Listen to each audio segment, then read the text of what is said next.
So a lot going on, including my friend Fernando Uribe, who joins me right now. And Fernando, as you know, is with us every week.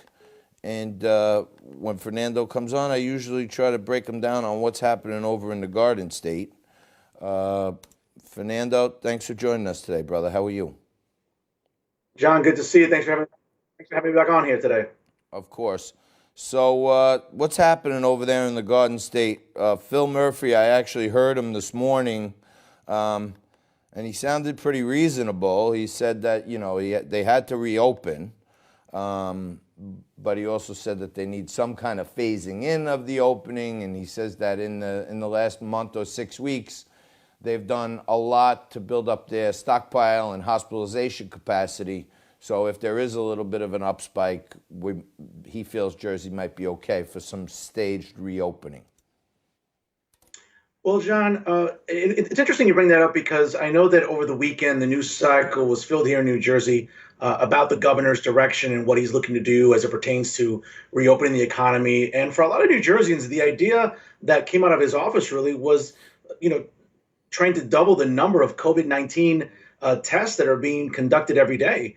And John, I would argue that that's a step in the right direction. I mean, certainly we have seen cases dropping somewhat over the last 96 hours here in the Garden State. So that's good news for us and certainly for anybody watching these developments. But I would argue, too, that the governor understands that we have to reopen this economy. The weather's going to be getting warmer. And John, for a lot of New Jersey, especially in Central and South Jersey, once it's shore season, I mean, those small businesses that create so much for the economy here in the state need to be open. But of course, I mean, I think the governor is being judicious when it comes to social distancing and other parameters. But at the same token, the idea of trying to recommend as much testing as possible, I think is really a responsible thing by the governor. Yeah, we don't tend to agree with him very much, but he looked pretty sane and thoughtful in some of the stuff that he was talking about. Fernando, I know New Jersey is doing the same thing as New York, and it's already coming back to bite us. Where many of the liberals that run our states are freeing people from jail, and there seems to be a big spate of recidivism right here in New York for people who were let out of jail. They commit a robbery, they get locked up, and then the bail reform that lets them out again. So are we not getting, unintended consequences of this? Well, you know what, John? What's scary about sort of the love affair that the media has had with Governor Cuomo in New York for some months now, and I'll be the first one to tell you that there have been instances where he's shown some leadership, and I'll applaud that. But let's not forget, this is a guy in his third term as governor, and he has done as much destruction and damage to New York than any governor I can ever remember, whether it's been the bail reform you mentioned. And listen, over the weekend, I just saw a story, I think it was out of Staten Island, where a gentleman who was out because of bail reform indeed crashed a car and injured pedestrians. We've also seen the fact of other individuals Yeah, who've been well, out and about. by the way, killed a pedestrian, killed. Wow, that's just outrageous. But you know what? Again, I don't want to sound hyperbolic here, but when you see instances like this, John, I mean, that's blood on Andrew Cuomo's hands. In addition to other type of inmates that have been released, listen, I understand he wants to pander to his base, and it's just been such a convoluted policy in New York, and also in other parts of the country that have explored this. And to be honest with you, again, I understand that people love Cuomo for his leadership during the COVID-19 crisis, but there's a lot he's done to, again, destroy New York, whether it's been bail reform, whether it's bending over backwards for illegals, whether it's just making New York one of the more expensive states in the country to live in. Listen, I'm really hoping people wake up to Andrew Cuomo when we get back to normal after COVID-19, John. Yeah, I don't. I think he's put a real shine on himself that's got a lot of people fooled, and they don't realize, when he says all this, street stuff like the buck stops here. I'm a family guy. I'm not a politician. He is the epitome of a left-wing politician, and people should look a little past this veneer he's put on since the whole situation has started. Although Cuomo here in New York did say and do some good things after Hurricane Sandy. Now, on another legislator, Alexandria Ocasio-Cortez, number one, votes against the extension to the the additional funding to the PPP, and then comes out and advises people not to go back to work. John, again, if it's a Monday, it's something we're always talking about AOC because she never ceases to amaze me when it comes to just being irresponsible in front of a camera. And let me just give you a little context here to sort of unpackage why her narrative last week was so irresponsible. I mean, first and foremost, she's sort of giving off this rhetoric, John, that, listen, Americans shouldn't be going back to work. They should be boycotting this. And for all intents and purposes, it's sort of giving away the inference that we should just be dependent on government, whether it becomes, sort of the justification for universal basic income. But what was even more deplorable, John, and again, I'm not trying to sound bombastic here, but I mean, certainly there was a celebratory tweet that she put out last week concerning Americans being laid off within the oil industry because of plummeting oil prices. And listen, she had to sort of remove it and because of all the backlash she received. But this is something that really baffles my mind about AOC, John, because for someone like her that brags all the time about her economics degree from Boston University, at some point in time, John, I mean, she should have learned that aside from the fact that, oil, is something that doesn't coincide with her climate agenda and her green agenda, aside from the petroleum itself, John, I mean, oil serves a lot of practical purposes on a daily basis. And I don't know if she studied this at, BU. I know I studied this at Rutgers, John. But the idea that aside from just producing gasoline, half of a barrel of oil goes to producing important products that we use on a daily basis. They include umbrellas, they include nail polish, they include other household items, motor oil for our cars. So it's just interesting to me that she's trying to sort of put forth this fixation on a green agenda when, John, listen, let's be honest. It's important to be responsible with the planet and the environment. But how many green projects do we have to see fall flat on their faces until we learn that it's just sort of manufactured hysteria, whether it's Solyndra in California or even the tens of millions of dollars that Governor Cuomo in New York has wasted for taxpayers with these green projects, and they haven't produced the jobs that they've dreamt of. And it's a disservice to taxpayers, John, and it's just irresponsible on AOC's part to sort of laugh and celebrate the fact that Americans are out of work. I just think it's reckless and it's downright unconscionable. Yeah, it's pretty sad. Now, I floated an idea a few weeks back, maybe a month or so ago, that as soon as they have a home test, the government should mail out two to every person in America. Take one now, see what your status is. Take one in 2 weeks, see what your status is. It seems like Phil Murphy's taken that to another level. He wants testing and then retesting and then more retesting and retesting.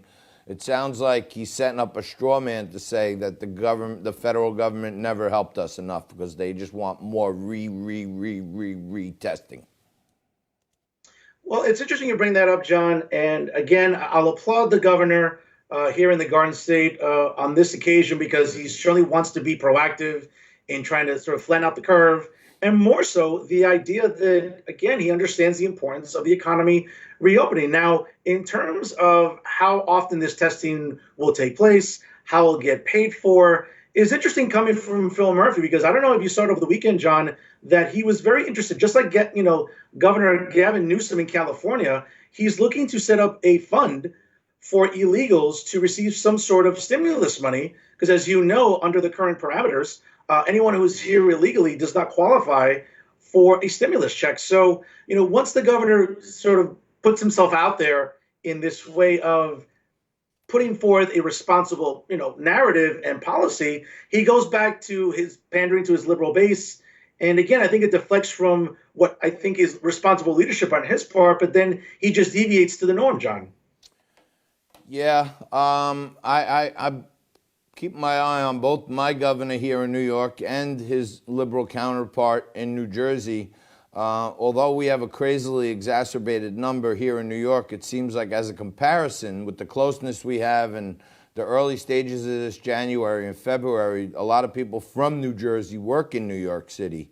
And it seems like New Jersey's actually done a pretty darn good job because the numbers don't compare to what's happening in New York. I mean, they've declined, absolutely. And that's great to see. But again, we need more testing. And at the same time, we need people here in New Jersey to practice responsible social distancing. John, I can't tell you enough about instances over the weekend, whether it's on Instagram or friends of mine that have just taken videos and posted it on any social media of people still being outside without masks with their children. I understand the weather's getting a little bit better. We want to be outside. Being quarantined as long as we have been is disheartening and creating anxiety for a lot of New Jerseyans. But people have to be responsible. We're not going to enjoy this summer, John, if we're not flattening this curve. And I don't know why that's so difficult for people to comprehend.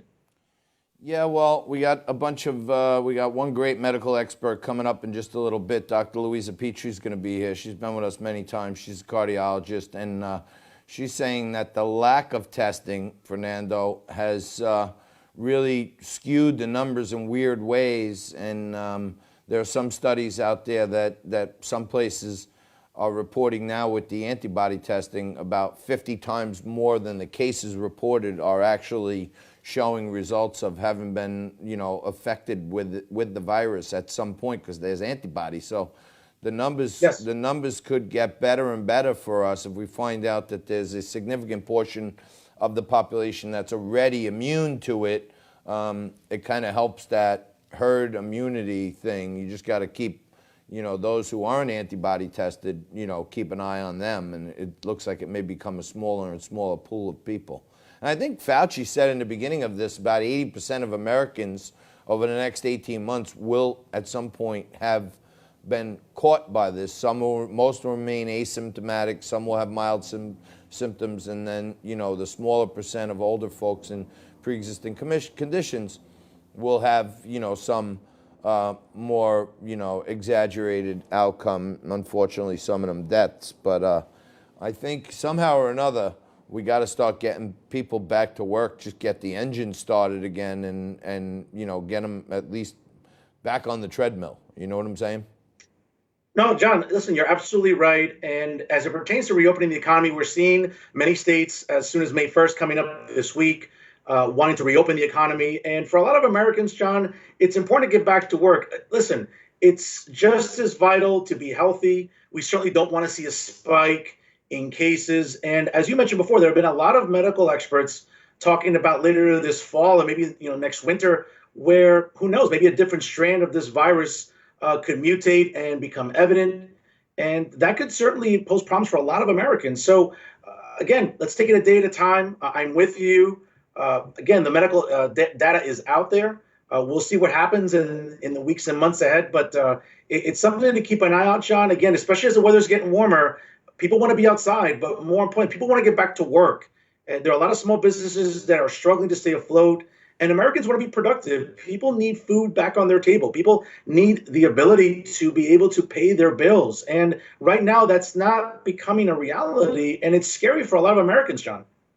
No question about it, my friend. The one place right now I'm not struggling is in the literal world with food on my table, because the one positive is here in quarantine land in my house, my mom lives right next door, so she's making me a heck of a lot of homemade meals. So that the one positive I have out of this is I get some good home cooking, which I don't usually get. John, speaking of food, real quick, I just wanted to mention this to you because I saw it over the weekend. I know on Freaky Friday you were wearing a Giants hoodie, right? Because it was draft weekend, correct? Yep. And Yep. I think you're a big Giants fan. I sure am. Well, let me just say this, and let me just put this out there because listen, I'll give the devil their due. Giants had a nice draft, John, but you know who had a nicer draft, John? My Dallas Cowboys. So wow, all right, he had to go there. He had to go there. Absolutely, but I'll go this with, as it pertains to food. Let's make a friendly wager right now on the record. I'll bet you a dinner anywhere in New York City once this pandemic is over, and obviously at the end of next season, that the Cowboys have a better record than the Giants, and the loser takes the winner at the dinner. How's that? All right, so that's a bet. Then we'll do a virtual shake on it, but it's season end.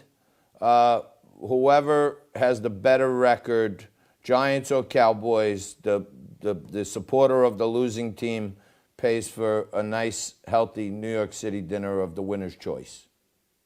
Absolutely, John. I think it's a good bet, and it'll be great to give back, hopefully, to dinner later on this year. All right. Well, I think it's a bad bet for you, but we'll see how that goes. Well, Last year you would have won, but sir, all right, Fernando. Thank you so much. Look forward to seeing you again soon, and I hope everybody on your end is staying safe over there in New Jersey. likewise with you, John. Thanks for having me on. Appreciate That's it. Fernando Uribe. He's the host of Politically Direct on Insider NJ. And he's also a regular weekly contributor right here on Liquid Lunch. Great cat. Knows what's happening. He's got his finger on the pulse of the politicians and the political climate over there in New Jersey.